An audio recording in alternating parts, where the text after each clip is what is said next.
আমি চাই সবাই আপনারা দোয়া করবেন। মনু কাকা আপনাদের এলাকার মানুষ এবং আপনারা প্রচণ্ড গর্বিত হওয়া উচিত।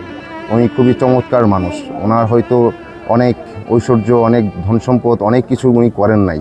উনি যেটা করে গেছেন সেটা মানুষের জন্য কাজ করে গেছেন। তার সাধ্য অনুযায়ী মানুষের পাশে ছিলেন উনি। বিনা পয়সায় আমার ভাইয়ে গোস্তান খুব যায়, আমার ভাইয়ে এক ভাতও গ্রহণ করে না, একটু পানিও গ্রহণ করে না কেউ বাড়ি। অত্যন্ত বেদনার সাথে আমি আগে ওনার এই যে চলে যাওয়াটা উনি স্মরণ করছি, আল্লাহর কাছে ক্ষমা চাচ্ছি।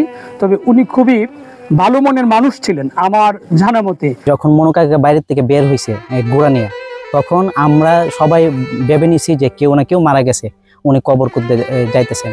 এবং কবর খোঁড়ার পাশাপাশি ওনার তো ছেলে মেয়েও নাই, কেউ নাই, উনি কবর খোঁড়াতেই সবসময় ব্যস্ত থাকতো।